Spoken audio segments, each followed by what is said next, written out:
Welcome back to the Ames Angle. Today, we have a special guest, a college basketball social media personality. I'm Henry Annan, the assistant sports editor at the Iowa State Daily, and this is a conversation with Ryan Hammer.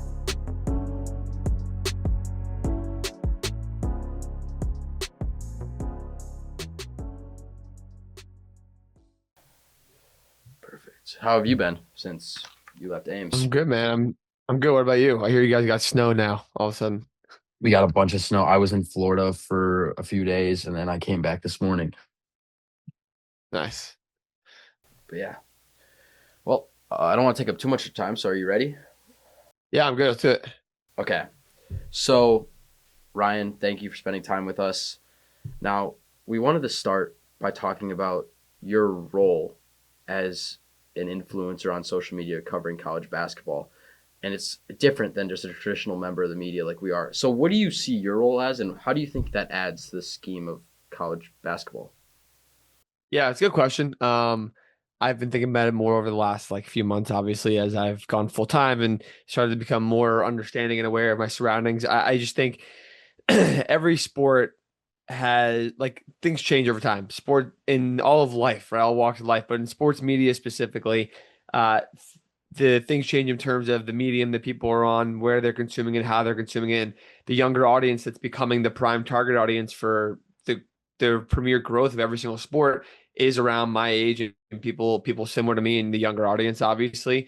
They're the main consumers that are on social media that are consuming the most sports all over the place, that have the most time to do those things and the most care. So they resonate with the things that I do. So long story short, I see myself as this hybrid between call it like an influencer, but also an analyst, a traditional analyst, because I do things like that with podcasts, the way I talk, the way I analyze the sport, my research analysis, understanding and knowledge is up there. I think at least confidently with anybody else and in the space. And I'm bridging that gap into the modern medium of things where I don't need to put on a suit and go into a TV studio and write an article and be a reporter type of person. And there are people that do that, and that's great. But I do everything kind of in between and go behind the scenes and connect with players and coaches and do things that have kind of never been seen before. And I think college sports is a little behind in terms of adapting to that and being open and welcoming that. Because the NBA has done that with Enjoy Basketball and Kenny Beecham being a big part of their NBC broadcasting and whatnot. And NFL has tried to prioritize that also with the international audience and things. So that's a long spiel, but very trying to be this modern hybrid of everything as college sports starts to adjust. Yeah, so you touched on the analytics and the deep diving into college basketball. And one thing that you use is the trapezoid of excellence that you call. And I was just kind of curious about what that means to you because I've now seen it as a tool ever since we kind of we knew that you were coming to Ames and we're like, okay, what is this? And we started looking at it and we're like, man, this is kind of brilliant. Um, can you talk about that and what it means to the fans knowing that you've kind of come up with something that means okay, these are the best teams in college basketball, maybe not just in the AP poll or Ken Palm, but these are the teams that are the best. Yeah, I never expected or wanted, not even wanted, never planned for it to be anything. I do a lot of data research analysis, and I think 2 seasons ago I was in my prime of learning how to use the certain charting tools, and basically just helps my visualization of understanding where teams are relative to each other on all these different stats.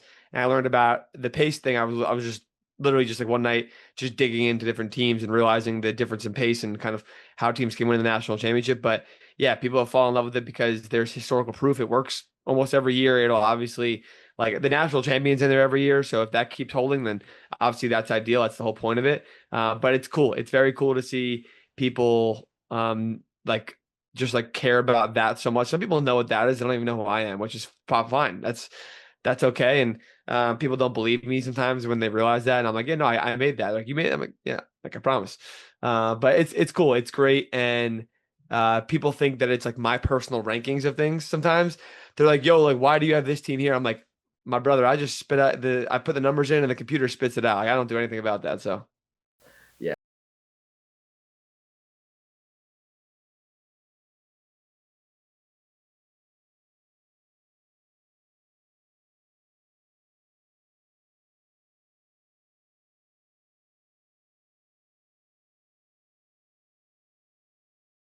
Yeah, I was there last year.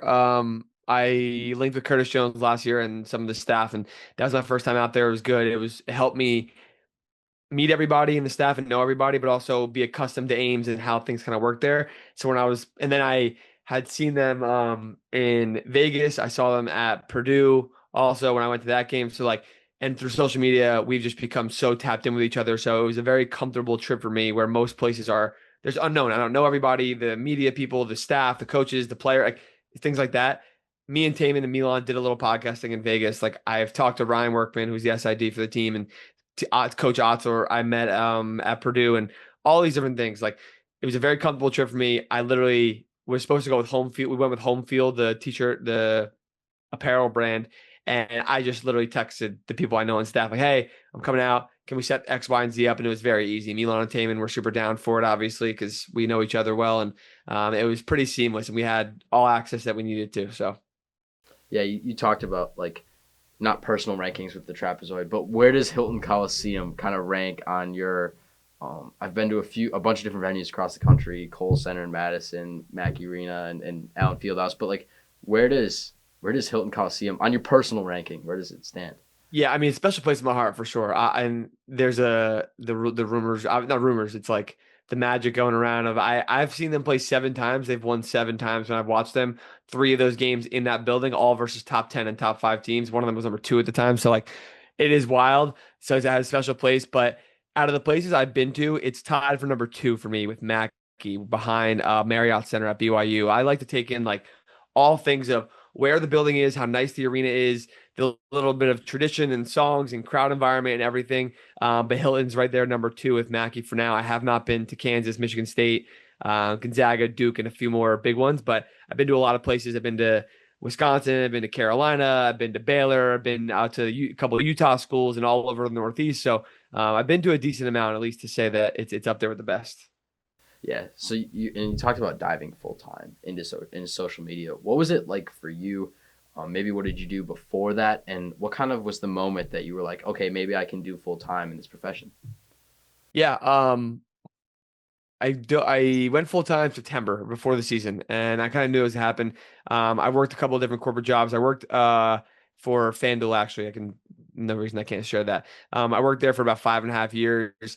Got to a point where a bunch of different reasons of like industry stuff, but also my just want to do this more than anything else.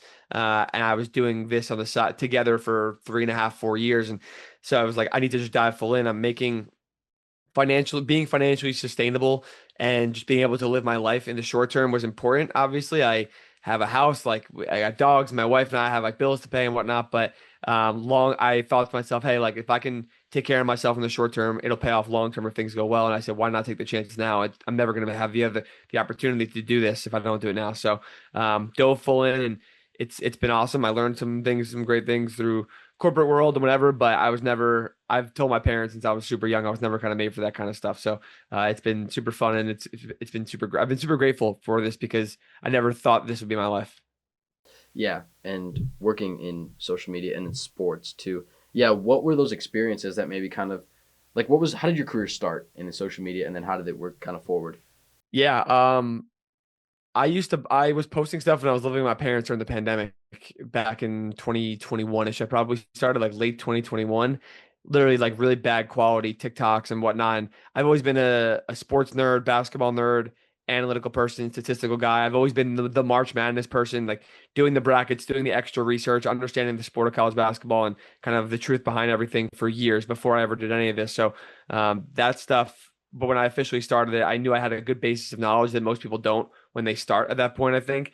And then as my accounts took off, I still have this, and I have this urge and like strive to learn more because I never want to be perceived as someone who doesn't know what I'm talking about. And there are people when you watch I will call out certain people, and there's no one off the top of my head anyway, but there are certain networks and brands and shows and whatever. People clearly don't watch the games, and they box score watch. They read notes on Twitter. They read an article about it, and then they talk about the game like they were in the building and on the team. Like I never want that to be an issue for me. It never will be because I won't let it happen, and I watch enough basketball. But I'm always trying to learn more, study more, learn from coaches, learn from media people, and I think that has always helped me because the second I started seeing something kind of click and I started getting like $100 for doing something and realizing I can actually get paid money to do this, I was instantly like, I need to get better at this, and I'm still doing that. So Yeah, you talked about like watching, actually physically watching the game. Like, what does a night of college basketball watching look for you? Like, how many TVs are like? Is it one of those like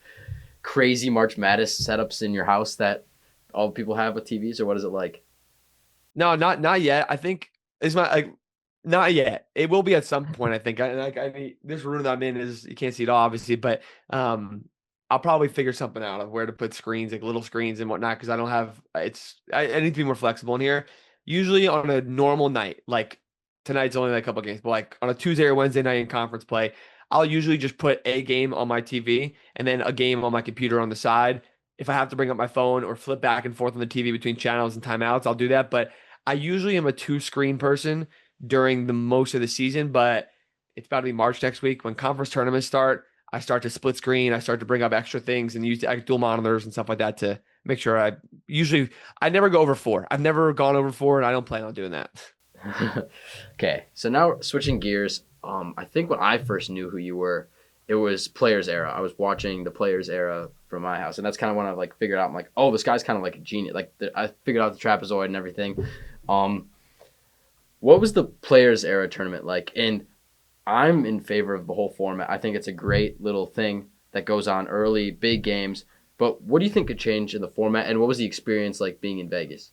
Yeah, that's what I think the biggest misconception is of people that, first of all, people think I was getting paid and like getting paid like Saudi money. They thought I was getting paid to be there. Like it was hilarious to people like they're money's ruining college sports and to talk positively about it. Everyone that was there, I talked to a million Iowa State fans when I was in Ames. Everybody that was there had a great time. Like the TV angles don't look great, 100%, and it's a tournament made for TV. Majority of people consuming it are on TV. Being there was fun. The environments were fun. Going in between the hotels and the stadiums was a great time. The players were it was a great time.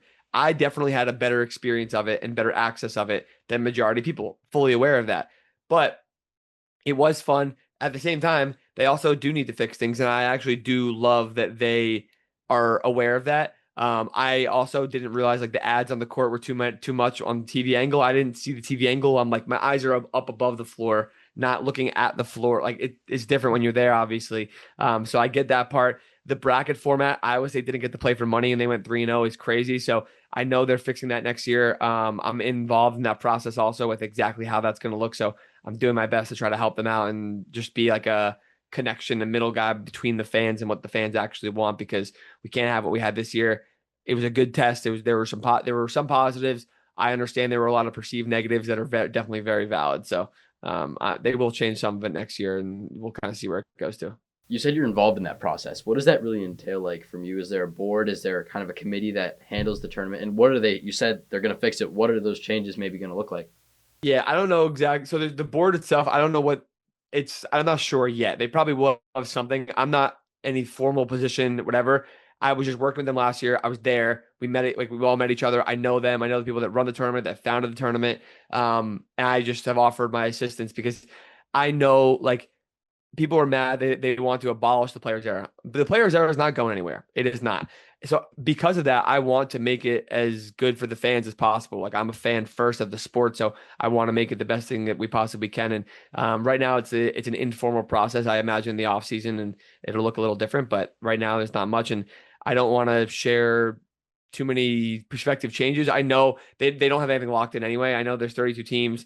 They're talking about doing some kind of full bracket format. The only thing that I know is that next year, for sure, is that anyone who goes undefeated in the first, I guess it's legally 3 games, will play for money in some capacity. That's the only thing I know for sure.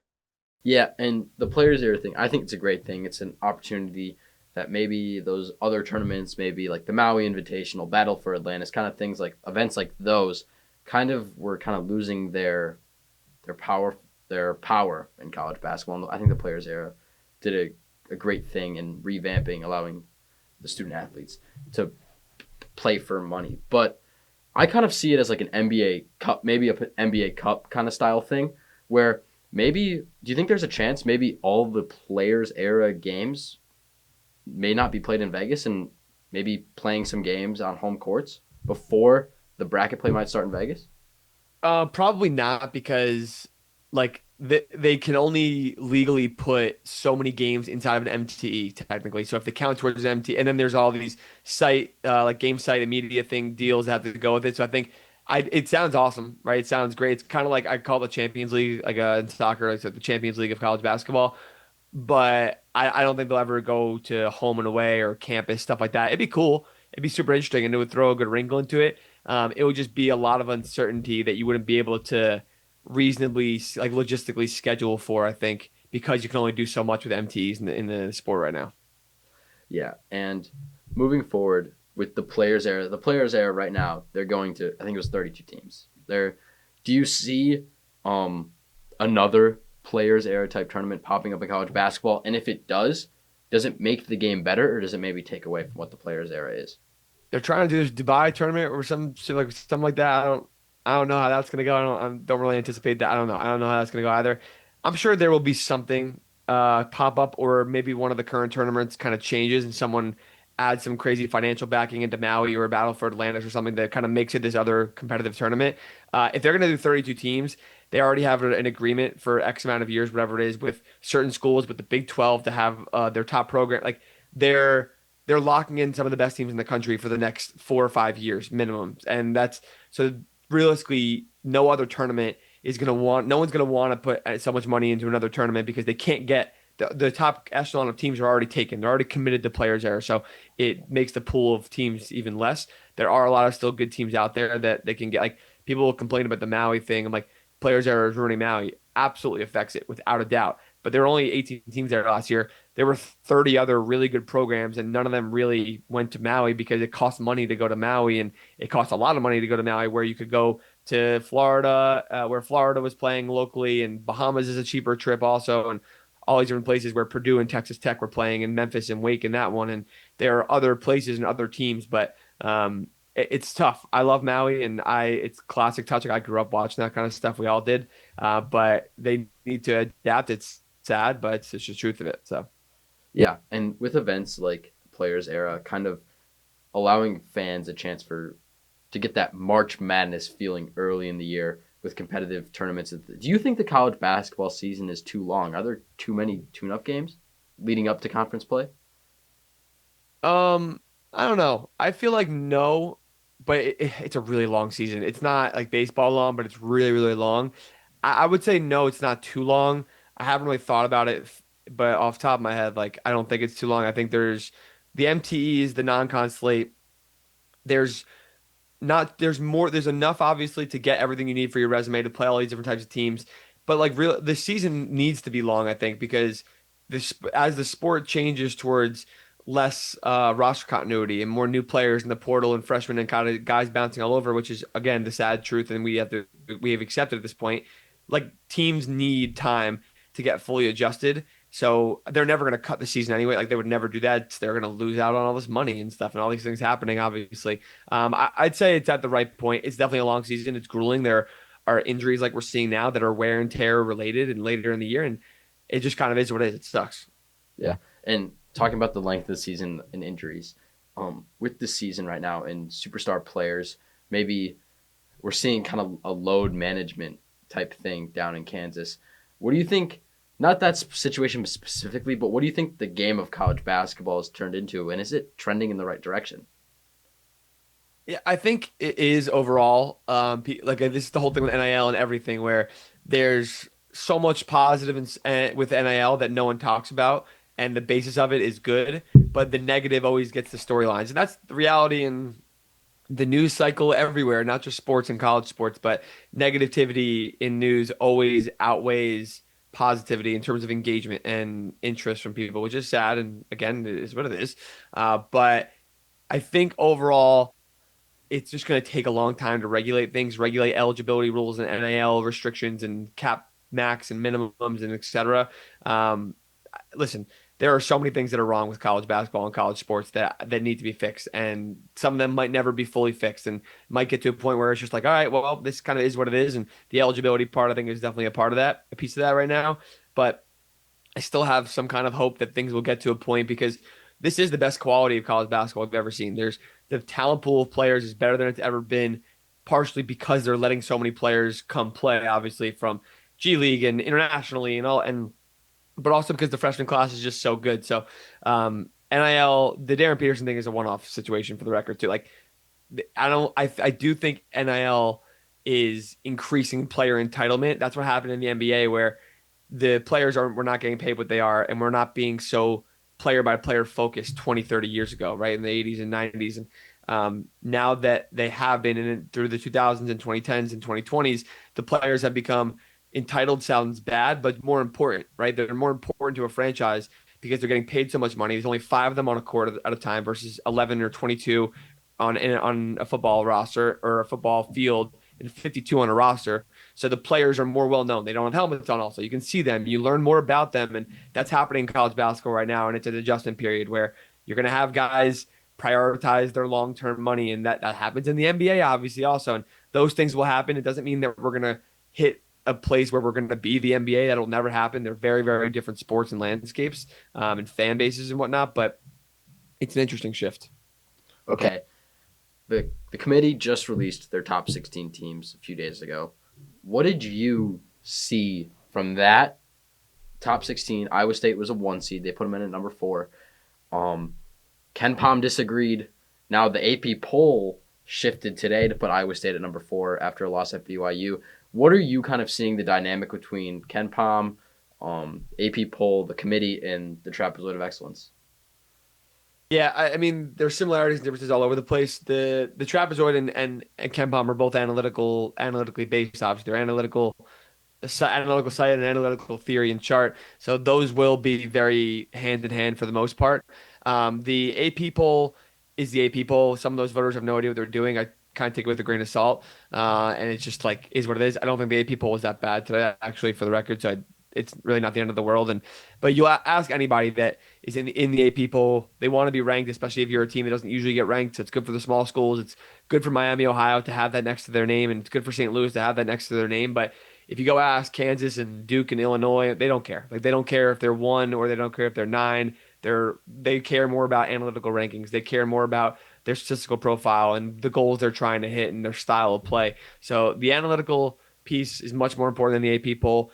The seeding is also important. I think they balance out like the seeding in tournament resume. You can't really like manipulate it. You either win or lose. You like it starts with the analytical profile and the system and the schematics and the X's and O's and the player motivation, and then hopefully in turn you win your games and then have good seeding from that. The bracket preview I always love because I think it's great just to have a little insight into it. I think where I took from Iowa State getting the last 1 seed was that they value big wins and they value the head-to-head, where Houston had a better resume than Iowa State going into Saturday, without a doubt in my head. But Iowa State beat them head-to-head. So they said, you know what? We're going to put Iowa State ahead of them. They also had a UConn ahead of them because UConn is the perceived Big East champion. So they value those big like name things, beating Houston and beating Arizona and beating Michigan and winning against really good teams at the top like Texas Tech has done also, and they even ranked them a top 4 seed without JT Toppin because of their big wins. And putting Iowa State ahead of Houston definitely showed us that a lot, I think. So I think the big wins and winning conference championships are very important to them. Yeah, and so you said winning conference championships are a big thing. Going into a conference tournament, is there ever a chance maybe you think that a team may necessarily benefit from losing earlier and a chance to rest up after this marathon of a conference season? Like, where is there a balance that like, okay, we made it to the conference semifinal or final, or semifinal, and we lost. Does that maybe benefit them, giving them an extra day or two's rest going into March Madness? I mean, it could. I think it'll be easier to say in hindsight than anything else. I like if a team goes to Final Four and they got an extra day's rest versus a team who won their tournament. I don't think anything of it, to be completely honest. I think everyone's tired, the same amount of tired, no matter what. If you pick up injuries in that last game, then again, in hindsight, sure, it's easy to say that, but I wouldn't say that it's good to lose earlier because you also need to go in playing your best basketball, right? You need to be ready to roll. And no team has ever won the national championship after losing their first game in a conference tournament. So whatever seed they got, if they were if they got a double bye, single, whatever it is, if you lose your first game in your conference tournament, you're going to have maybe too much rest and you're off of a loss also. So I think there's an ounce of rhythm also. So playing really well, rolling in a tournament is good, but We've also seen teams like Iowa a few years ago when they were a 5 seed and they were rolling through the Big Ten, and then they had to play, and then they lost to Richmond in the first round when most people didn't expect it. So there, I think it's all situational, to be completely honest, and it's easy to say things in hindsight, but it's never a 1-for-1 prediction anywhere. Yeah, and talking about like the best teams in the country, Duke and Michigan just played in Kansas. I'm trying not to bounce around, but they just played in Washington D.C. A non-conference game, kind of just. It seemed like a sponsor. It seemed like kind of like another players era thing. Watching from TV, a TV perspective, it seemed like this is just okay. We're gonna make a bunch of money real quick. It was a great game. Don't get me wrong. It delivered. That was arguably one of the best Saturdays in college basketball I've ever watched. Um, is that a problem having top-ranked teams non-conference games right in the middle of the season towards the end of it? No, I don't think it's a problem. I understand the play from 100%. The ads were everywhere. Like, absolutely, there was a reason why they were able to put that all together, and I'm sure the numbers on that were fantastic. they the game itself is great to have. It's great for the teams to play someone that's not in their conference, whether it's number 1 and 2 in the country or number 15 and 30. It's good to play non-conference games late in the season, at least one, because you get so used to playing your conference's style, and then all of a sudden you get thrown in the March and you might play someone who plays the exact opposite, and you're not ready for that. So it's good for them to play different styles of opponents, and obviously it being 1 versus 2 just worked out very well, or 1 and 3 in the AP poll, 1 and 2 in KenPom, but it worked out very well. And it's good for us as fans. We get to, like, the hype was there, the anticipation was there, the product was there, I think, for the game for the most part. And I think that's good. And we're looking at our brackets. We're thinking about brackets already. Like, that's exactly what we want to see, because you don't get those games ever. So you get to learn a lot about teams like that playing a non-con game this late in the year. Yeah, I talked about picking your brackets. I'm going to ask you, we're getting to that season. If the season kind of ended today, March Madness starts today, who are you going to roll with as your national champion? Yeah, it's not a cop out, I promise. I usually start to I have a feel at this point, but like teams that I like, at least like Michigan and Duke are obvious. Like you have to consider them, and I will. And I don't think I'll go with Michigan. I think I would go with Duke if I went with one of the top 2 teams. But Houston, I love. Lost 2 games, even though it was against Iowa State and Arizona, still lost 2 games. So you don't feel good about that and their shot profile. Arizona, I just hope they're healthy. Iowa State, they looked great. Still considering them, and then they go and drop a dud at BYU, which is not an awful loss by any means, but like after they feel like they're on top of the world, that feels like what Iowa State has done so many times. And Florida, I'm still considering. Like, hard for me to get there on Illinois and Purdue, but I think between Duke, the Big 12 teams, and Florida is probably where my national champion pick will come. Okay, perfect. And then we kind of do a thing on the show where it's called Threads of the Week, where we just like pick a jersey. Like, do you have one that's like super special to you that you want to like put on camera and tell a little story about? Little snug on me, but I got this old candy cane U.S. soccer jersey because the World Cup is this year, and USA obviously is a nice Clint Dempsey one. I played soccer all my life growing up. This is still one of the jerseys I've had from high school. It still fits me somehow. And it's my favorite U.S. soccer jersey, I think, of all time. It was from a great era of U.S. soccer, and I'm just excited for the World Cup this year. Yeah. Perfect. Thank you. I think we got all that we need from me and you perspective, but I'd like to thank you so much for your time. I know the reporter that talked to you, he said he enjoyed talking to you so much. It was so much fun. Thank you so much for your time. Yeah, dude, don't worry about it. It was great meeting you out there, and I'm happy to help. Yeah, if you ever come back to Ames too, we'll definitely take you in. You can come and use our studio if you want. All right, cool. I'll take you up on that. I'm sure I'll have to be back at some point. So Perfect. Okay. Thanks so much, Simon. We'll be in touch. great. See ya. See ya. Thank you so much for tuning into this special edition of the Ames Angle, a conversation with Ryan Ammer. If you like what you see, please like, comment, and subscribe. Until next time, this is the Ames Angle. And cut.